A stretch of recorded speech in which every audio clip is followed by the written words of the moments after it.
Gracias al Señor por poder estar juntos y alabar al Señor.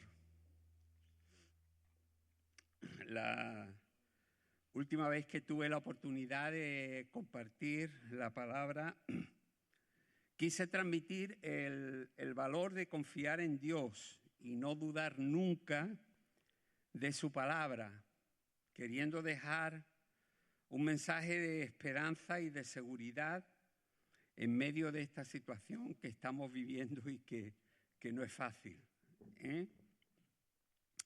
Cuando esta semana Miguel me pidió que compartiese algo este domingo, me planteé que no quería seguir repitiéndome y quería, porque pensaba que sería la última vez que predicaría en este año, despedir el año hablando acerca de algo que nos pueda servir para futuro, porque estamos en tiempos malos.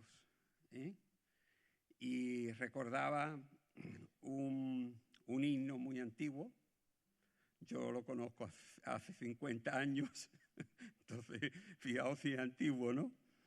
Que hablaba precisamente acerca de los tiempos difíciles y que decía: en tiempos malos como estos se necesita la palabra. Seguro estoy, anclado firme en la roca fiel. En tiempos malos como estos, yo tengo un Salvador divino. Seguro estoy, anclado firme en la roca fiel. Tenemos algo estable en donde estar. Jesús es nuestra roca estable.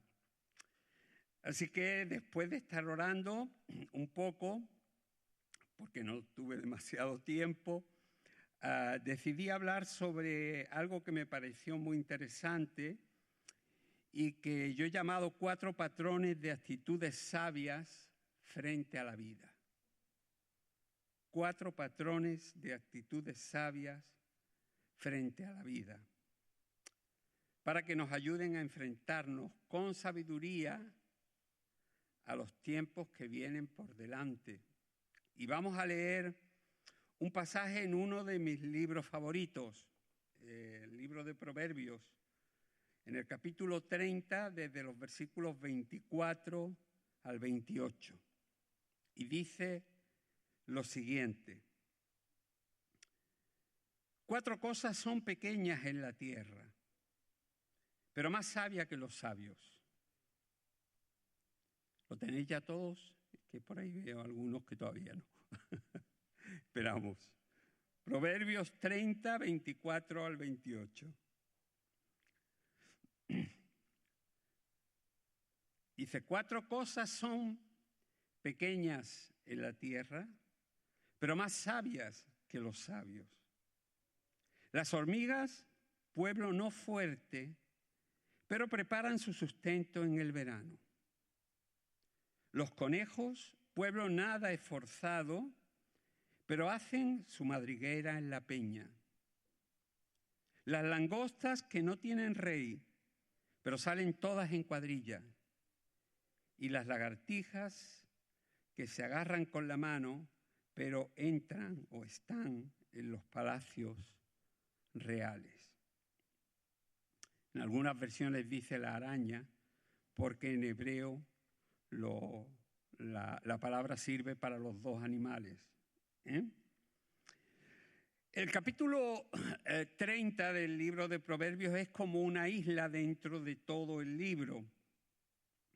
El tipo de hebreo con el que está escrito es uno de los más antiguos del Antiguo Testamento y está escrito en forma de poesía, escrita en versos. Estos versos fueron recopilados, según sabemos, por Salomón en principio y por los sacerdotes de Jerusalén en el tiempo del rey Ezequías. Pero en realidad este capítulo 30, fue escrito por un profeta que se llamaba Agur ben Jaque. Era un profeta del territorio de Egipto y concretamente de la ciudad de Masá. Todo eso está dentro de ese único capítulo, capítulo 30 del libro de Proverbios. No sabemos mucho de este profeta, aparte de que era un hombre muy culto y muy sabio, y que además era un gran observador de la naturaleza. Fijaos que en un solo capítulo él nos habla de los vientos, los mares, los montes, las sanguijuelas, el águila, la serpiente, las hormigas, los conejos, las langostas, la lagartija o araña, y el león, el gallo y el carnero.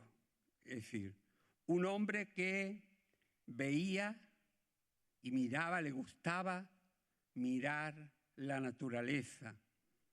De lo poco que sabemos es que su nombre, Agur, que en hebreo significa recopilador de dichos, probablemente fuese su nombre de verdad o solamente significase el oficio que tenía, igual que cuando en el libro de Eclesiastés se habla de el predicador, como el escritor del libro, y aquí pues sería el recopilador de dichos, Agur.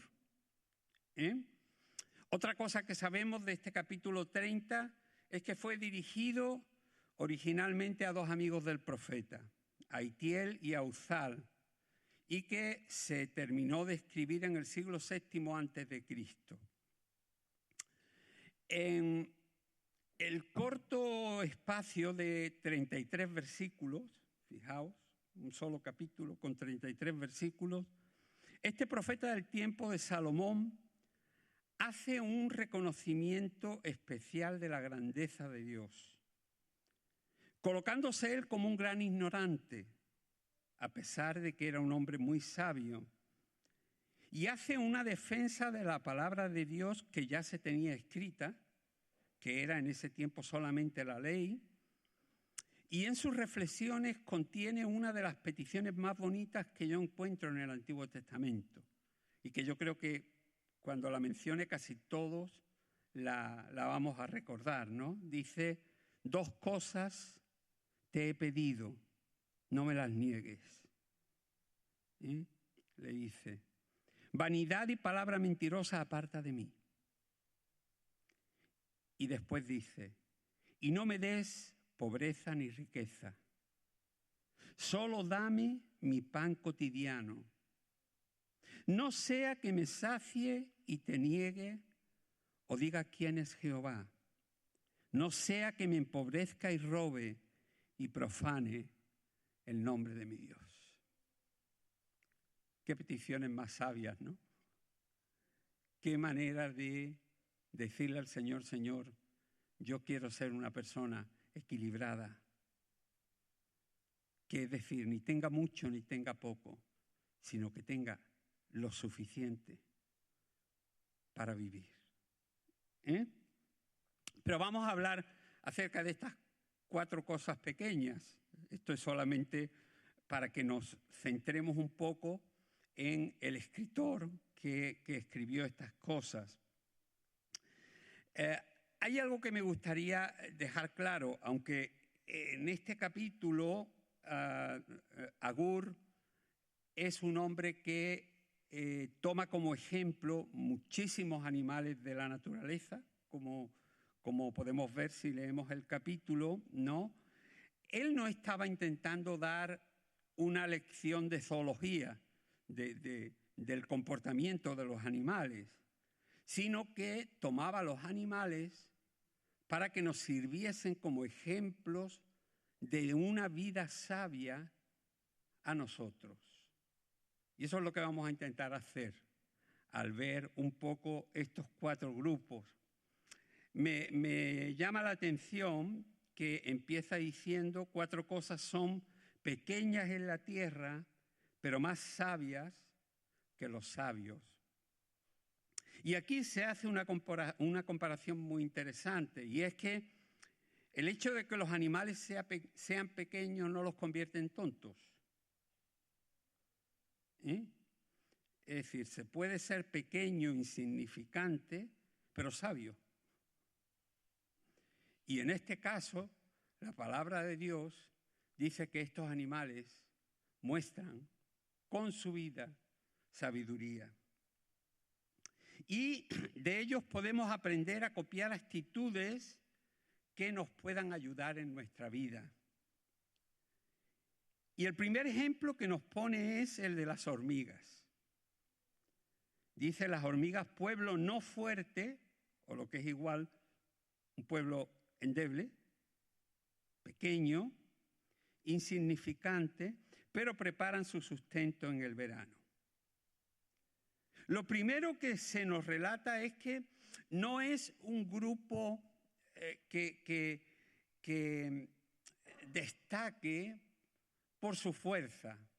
Es decir, como podría ser pues una manada de leones o de elefantes o las fuerzas de los toros o búfalos que habla continuamente el Antiguo Testamento, sino que, como dice aquí, son un pueblo insignificante. Las hormigas, aisladas, solas, son tan endebles que nadie les presta atención y se la aplasta con un dedo.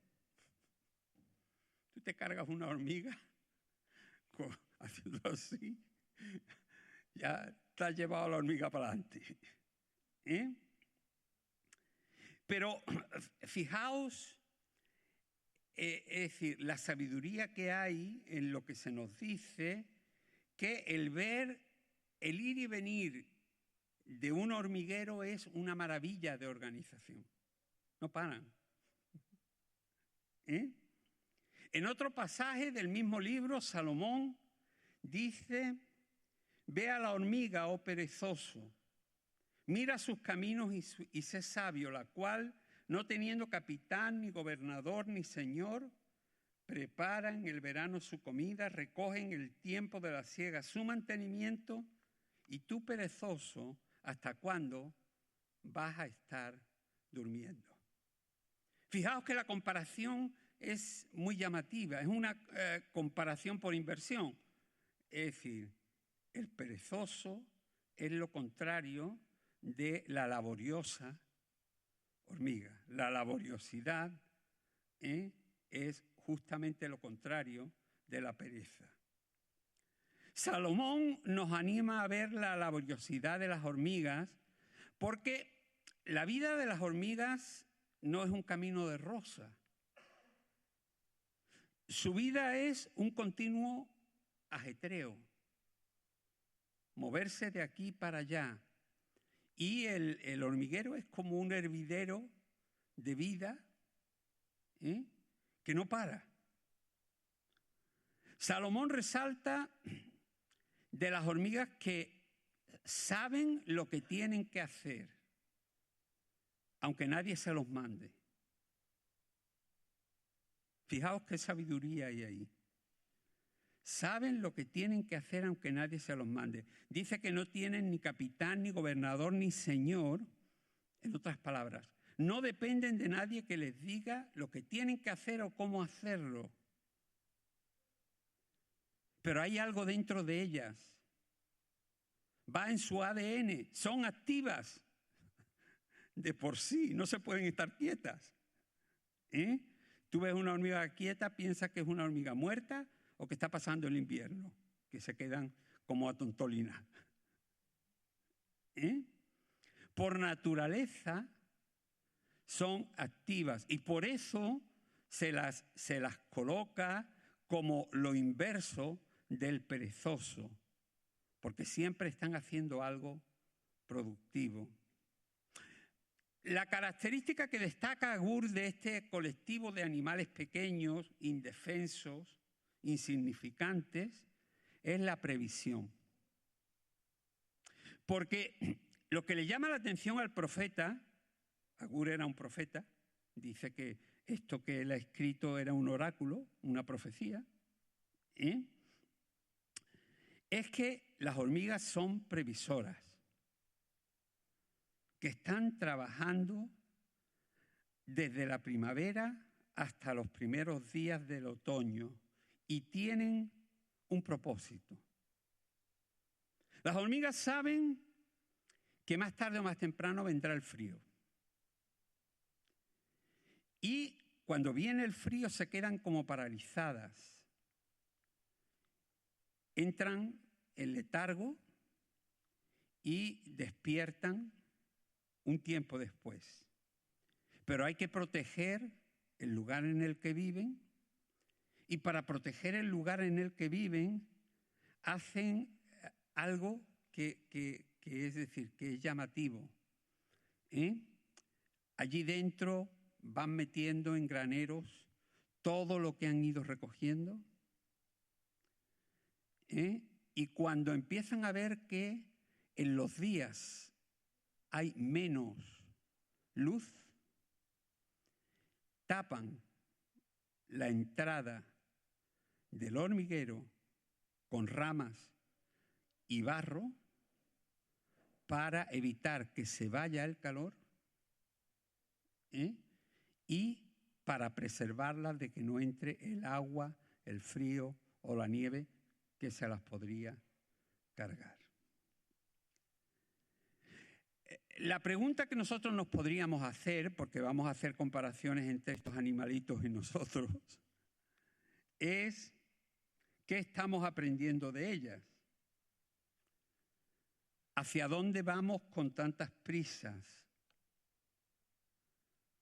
¿Por qué hacemos lo que hacemos? ¿Cuál es nuestra motivación para hacer esa determinada tarea? Incluso algo que nos puede servir para cuando se termine esta etapa de la pandemia. ¿Qué tengo previsto hacer cuando pase esta etapa? Porque ahora mismo todo el mundo tiene la excusa de que, lógicamente, es decir, me recuerda aquel pasaje del libro de Proverbios también, ya digo que es uno de mis favoritos, en el que, hablando, Salomón dice, el perezoso dice, uy, hace mucho frío y el león está en la calle. Nosotros en los tiempos difíciles podemos fijarnos solamente en lo negativo o ser previsores para el futuro. Las hormigas tienen un propósito y lo cumplen. Llueva, haga frío, nieve, haga viento, y fijaos, el viento se las lleva así, porque pesan muy poco. La lluvia las arrastra así. La nieve las mata directamente. Pero ellas tienen un propósito, son insistentes y saben lo que quieren hacer. A mí me venía a la mente en estos días unas palabras del misionero con el que yo me convertí, el hermano Dross, que él nos decía a los 5 jóvenes que habíamos sido nombrados como ancianos de la Iglesia lo siguiente: aunque os equivoquéis, haced algo, pero no os quedéis quietos para no meter la pata. Qué consejo más sabio, ¿no? Porque nosotros muchas veces con el temor de no equivocarnos, con el temor de no hacer las cosas mal, no hacemos nada. ¿Eh? Y de la hormiga tenemos que aprender, hermanos, que, es decir, hay un propósito en nuestra vida y que ese propósito se tiene que cumplir y lo tenemos que llevar a cabo nosotros. Porque Dios ya lo ha puesto en nosotros. Está como la hormiga lo lleva en su ADN, está también en el nuestro. Cuando hemos creído en Cristo, hemos recibido una nueva vida y un nuevo ADN en el cual tenemos que ser activos para el reino de Dios. Vamos a ver, y quisiera dejaros una frase que dice que la vida se compone de dos tipos de personas. Unas son los espectadores de la vida, que están esperando a ver cómo acontecen las cosas. Y los otros son los que hacen que las cosas acontezcan. Nosotros decidimos de qué grupo queremos ser. O meramente espectadores de lo que va pasando por delante, de lo que hacen los demás. Y es muy fácil, hermanos, mirar lo que hacen los demás y criticar. Eso es de lo más fácil del mundo. Porque tú no estás comprometiendo nada. Tú sencillamente estás observando. Y lo que te gusta, y lo que no te gusta, lo dices. Nunca sacas casi nada positivo. Pero qué fácil es sacar cosas negativas cuando uno está observando, como si fuera en un teatro, viendo cómo los demás hacen una obra. Hermano, en el reino de Dios no hay espectadores, todos somos actores. ¿Me estoy explicando? Es importante que entendamos esto. Yo quiero decir que desde hace ya bastantes años tengo claro lo que me toca hacer en mis últimos años de la vida y es ayudar a que el reino de Dios crezca y se extienda. ¿Y tú? ¿Eres previsor o vives sin saber lo que tienes que hacer mañana? ¿Tienes ya previsto lo que vas a hacer de aquí a los próximos años? ¿Qué nos pueden enseñar las hormigas? Que ellas tienen un propósito y que lo cumplen. Y tú puedes aprender mucho de ellas. Vamos a hablar un poquito acerca de los conejos. De los conejos se nos dice que son un pueblo nada esforzado, pero que hacen su madriguera en la peña. Otras versiones dicen que son un pueblo no poderoso. Es decir, los conejos, un conejo que tú lo coges de la oreja y le haces así, son relativamente frágiles. Son un pueblo, como dice aquí, que no es fuerte. Tuve un conejillo, cuando bañamos a un perro, decimos, hoy parece un conejo, porque el perro, cuando el pelo se le moja, se queda en nada, ¿no? Y cuando hablamos de los conejos decimos que se han quedado en nada, porque son unos animales que en realidad nos enseñan también muchas cosas. Y sin embargo, hacen una cosa interesante y es poner su casa en la madriguera, en lugares estables, en grietas o rendijas de los peñascos. Tener una casa en un lugar sólido es una garantía de futuro. Así lo dijo Jesús cuando habló de la parábola de los 2 cimientos. La construcción de una casa en un suelo inestable es más fácil. Requiere poco esfuerzo y es más rápida.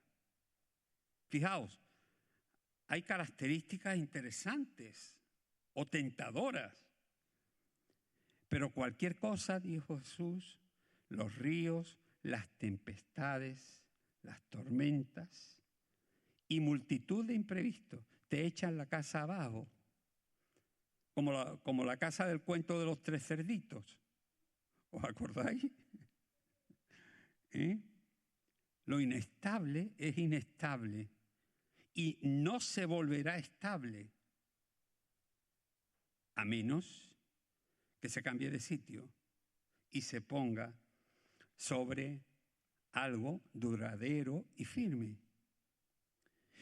Cuando mi mujer y yo construimos nuestra casa con el hermano Juan Antonio Castellanos, un hermano albañil que nos estaba ayudando, y nosotros también le estábamos ayudando después de salir de una finca de rehabilitación.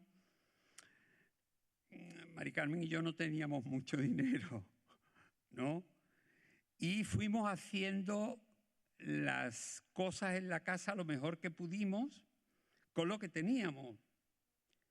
Y él nos convenció de que en la planta baja de la casa era una pérdida de dinero hacer un forjado.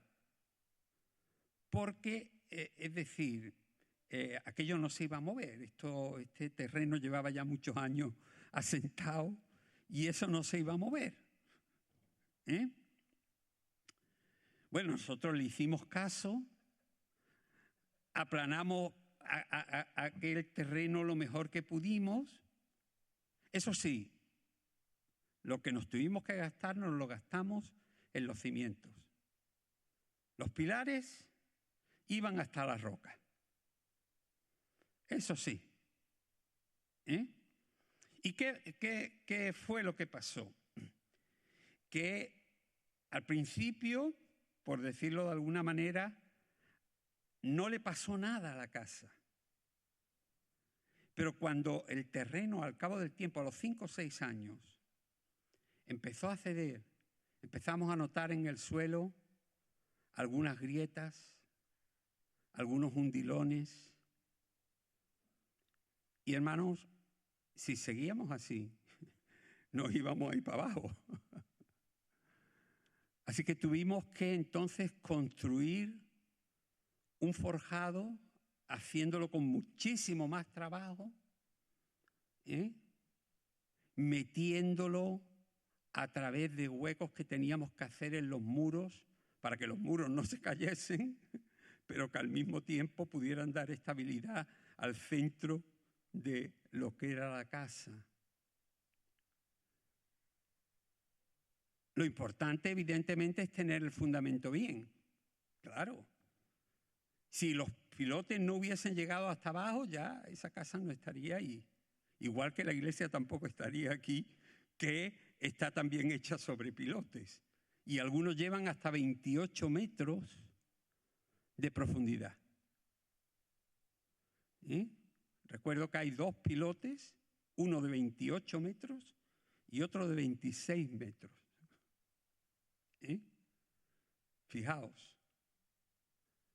Porque lo importante, hermanos, es poner nuestra casa en lugares estables.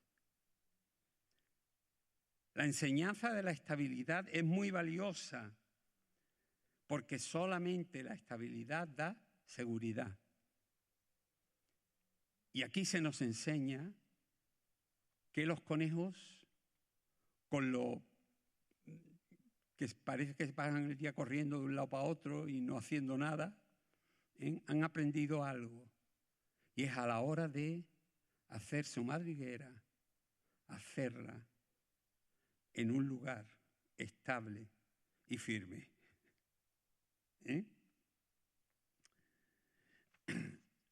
Por supuesto que hacer las cosas bien cuesta más que hacerlas rápido y fácil. Pero al final es más beneficioso. El tercer grupo que se nos menciona son los saltamontes o langostas. Prefiero llamarlos saltamontes para no confundirlas con las langostas, las otras que están muy buenas, que son las de mar. Pero estas son langostas voladoras, son de las que tienen alas. En realidad son nuestros saltamontes. La langosta y el saltamonte es lo mismo, solamente que se las llama langostas cuando forman plagas. Pero son el mismo animal, no nos confundamos. Y de ellas se dice que aunque no tienen rey, salen todas en cuadrillas. Los saltamontes suelen ser animales solitarios y en cierta medida también indefensos, porque con un manotazo, con un pisotón, terminas con ellos. Son endebles de estructura y los pises y adiós saltamonte, ¿no? Son bastante frágiles. Recordaba que en la película de los 10 mandamientos, cuando se ven venir las plagas y llega la plaga de langosta, el faraón ve que entra al palacio un saltamontes, se le para y entonces él se da un golpe y lo mata. Y piensa, no pasa nada, un saltamonte como siempre. Pero de pronto empieza a ver de venir 3 saltamontes, 7 saltamontes, 20 saltamontes, y empieza a venir una nube negra que cubre todo Egipto, y que se mete por todas partes. La langosta que se comporta de esa manera, dicen los científicos que no saben por qué, pero en determinados lugares, tras periodos de intensa sequía, cuando aparecen las lluvias y la tierra empieza a producir lo verde, los saltamontes empiezan a juntarse primero en pequeños grupos y luego van creciendo hasta formar un manto de kilómetros que puede destruir prácticamente toda la vida que haya por medio de su camino. Y aquí la langosta es puesta como un ejemplo de la unidad y de la capacidad de aprender a trabajar en equipo. Pero con una particularidad: no tienen ni jefe ni nadie que les dirija.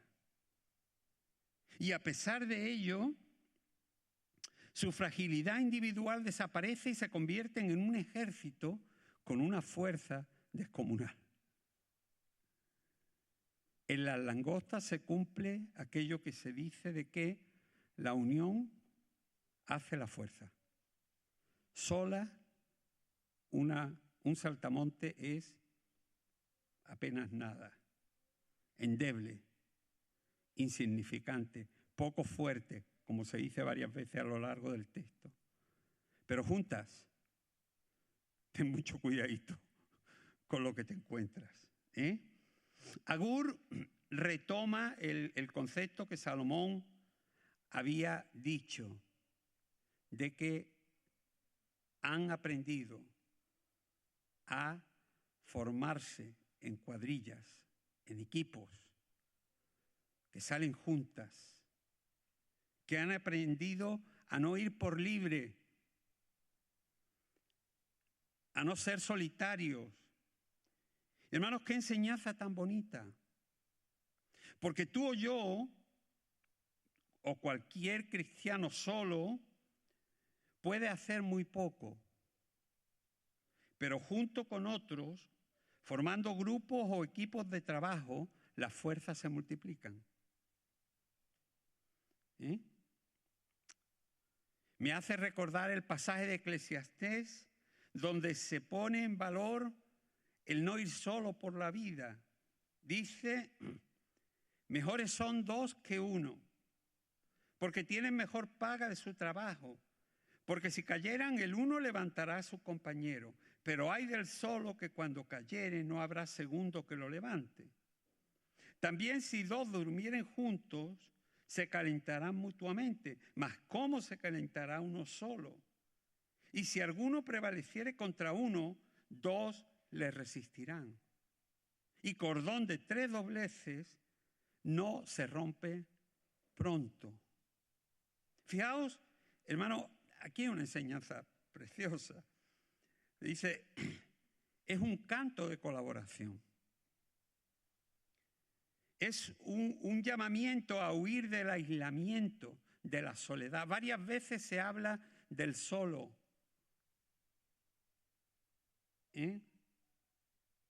Y además hay una progresión.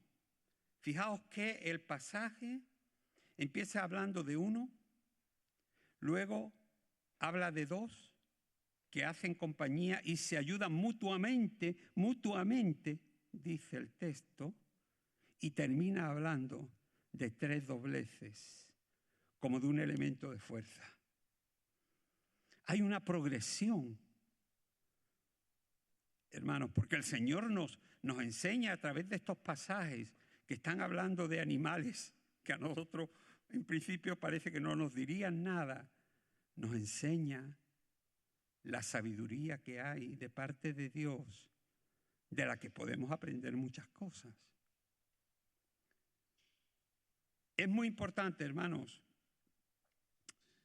estar con los demás y aprender que es mejor unirse, acercarse al otro, formar equipo, grupos de trabajo, porque así se alcanza lo que uno solo no puede hacer.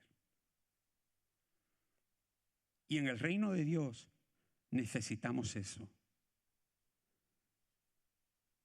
Gente que sea capaz de salir en cuadrillas. Gente que sea capaz de formar parte de algo que no va por libres. Hermanos, los llaneros solitarios están muy bien para la televisión, para las películas, para los cómics. Pero en el reino de Dios no hay lugar para llaneros solitarios. Hay trabajo para las cuadrillas, como dice aquí el pasaje. La enseñanza, hermanos, es que aprendamos a valorar el trabajo del equipo. Imaginemos que yo soy un trabajador sencillo, que tengo un sueldo normal con el que voy saliendo adelante cada mes sin sobrarme mucho. Pero veo a una persona que está en necesidad y quiero ayudarla porque momentáneamente necesita que se le apoye. Si yo le quiero dar parte de lo mío, le podré dar un poquito porque mis recursos son escasos. Pero si muchos decidiésemos darle un poquito, podríamos ayudarlo a salir de su situación. ¿Te das cuenta la diferencia entre hacer, aunque tú tengas un corazón enorme y quieras solucionar todos los problemas del mundo, no vas a poder? No te engañes. Pero haz lo que puedes hacer. Y con otros, formando parte de esas cuadrillas que se mencionan ahí, puedes hacer mucho más, seguro. Recordemos aquel antiguo proverbio que decía, si quieres ir rápido, ve solo, pero si quieres llegar lejos, únete a otros. Qué bonito, ¿no? O vas solo o te unes a otros. Y termina esta parte, porque claro, el pasaje da para mucho más. Pero termina esta parte hablando acerca de la lagartija o la araña. Habréis notado que en diferentes versiones de la Biblia, en una se habla de la araña, en otra se habla de la lagartija. La razón es que en hebreo el mismo término se emplea para llamar a la araña y a la lagartija. Son animales que por ser tan comunes en nuestro entorno y convivir pacíficamente con nosotros, llegan a pasarnos completamente inadvertidos. Agur lo expresa así. Dice: las lagartijas o las arañas que se agarran con la mano, pero entran en los palacios o están en los palacios reales. Las arañas o las lagartijas, puedo hablar indistintamente de cualquiera de las dos, se han sabido adaptar a nuestro estilo de vida, de manera que han conseguido pasar absolutamente inadvertidas entre nosotros. Están ahí, mimetizadas, disfrazadas, disimuladas en nuestro entorno. Pero nadie sale a cazar arañas ni a recoger lagartijas. Es decir, las dejamos estar. Están, aunque no se les preste demasiada atención. El patrón sabio que nos enseña esta parte es el de aprender a ser humildes,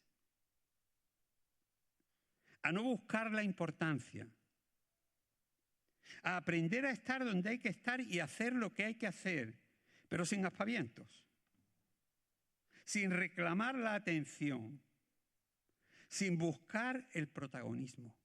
La comparación es tan sabia, hermanos. Dice, algo que tú coges con la mano, quiere decir que nos hemos acostumbrado a vivir con ella, y sin embargo, fijaos que puede aún estar habitando en los palacios reales. Qué diferencia, ¿no? Qué cosa más hermosa. Hay animales que no pueden pasar desapercibidos, porque todo el mundo los nota. Son llamativos de por sí. Pensemos, por ejemplo, en un pavo real, con su penacho de plumas de colores extendidos para atraer a las hembras. O en un papagayo de estos de colores preciosos del Amazonas, que se hace notar de momento. Pero por eso los cazan inmediatamente. Las arañas comunes o las lagartijas no se les presta atención. Están ahí, son parte de nuestro paisaje diario. Y tanto unas como otras cumplen una función en la vida muy beneficiosa para nosotros. ¿Sabéis qué? Se comen a los molestos mosquitos. Es decir, tienen una función en la vida, aunque sea pequeña, y la cumplen. La sabiduría escondida en esta comparación es que los seres humanos tenemos que aprender a ser gente que no busquemos la importancia, a saber estar lo mismo en un palacio real que en un jardín, que en una calle. Porque, hermanos, no estamos aquí para que se nos note. Podemos pasar desapercibidos, pero ser útiles. Es sabio aprender a no dar la nota, a hacer lo que haya que hacer sin ser reconocidos como importantes. Desde la humildad, el anonimato, la sencillez y la naturalidad, se puede aprender a estar en cualquier sitio donde nos toque estar. Aunque sea un lujoso palacio. o que se nos llame a cualquier cosa, o que tengamos que ir a algún lugar, allí estaremos.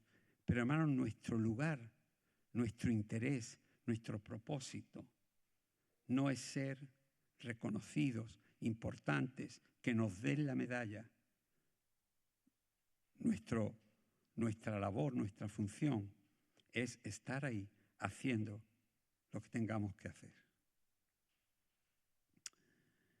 Estoy convencido que si somos capaces de asimilar estos patrones sabios de comportamiento que he mencionado,